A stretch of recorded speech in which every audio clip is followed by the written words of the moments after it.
But Matt LaFleur's frustrations with the drops are pretty well warranted. As you see, according to NFL Next Gen stats, the Packers have the highest drop percentage of any team this preseason, 10.5%.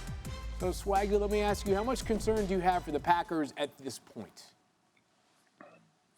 Man, it's concerning for me because, one, Aaron Rodgers makes the most death-defying throws in the NFL, and he expects his receivers to understand that even when you don't think you're open, I can throw you open. And that is why this is, to me, more than just a normal guys dropping the football. We've sat here so many times and saw throws that Aaron Rodgers has made and said, only he will do that.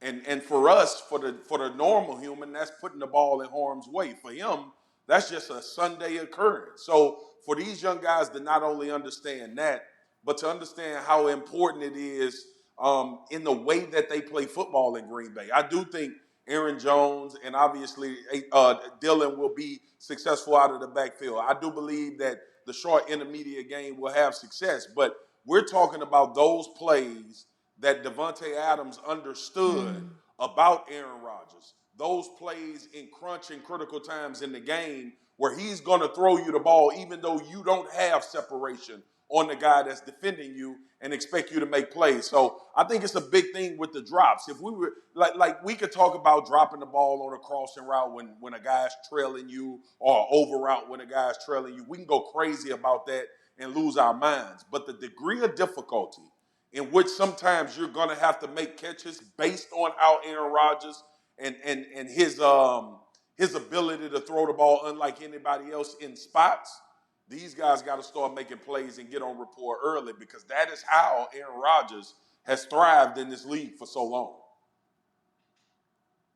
That's such a good point. I think the Aaron Rodgers to Davante Adams back shoulder fade looked so easy for so long that we might have taken it for granted. I mean, it literally would look like a handoff, but so much went into that ball, not just on Aaron Rodgers' side in terms of the perfect placement, but Davante Adams, the release, the leverage, his awareness of space, and of course his incredibly sure hands. Now suddenly that's gone and effort enters the equation. I'm not terribly worried, though, because for the most part, I think with these drops, we are talking about young players. And to your point, Marcus, especially early on in the season, I expect both running backs, Aaron Jones and A.J. Dillon, to catch a lot of balls. Alan Lazard, of course, Robert Tonyan coming back. But to me, for the Packers to really go from being an obvious playoff team to a Super Bowl contender, you need one of those young wide receivers to make the leap.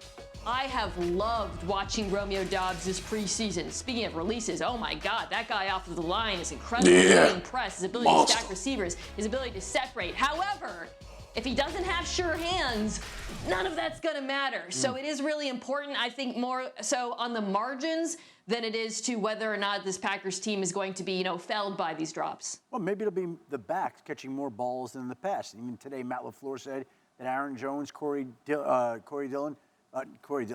Dillon. Quadzilla. And 1A. Yeah. So that's how he described Jones and Dillon today, and there may be a larger role for those backs today. Fantasy alert right there from Adam Schefter. Just a couple weeks away from the War Room draft. We can't wait for that. Thank you for watching ESPN on YouTube. For live streaming sports and premium content, subscribe to ESPN+.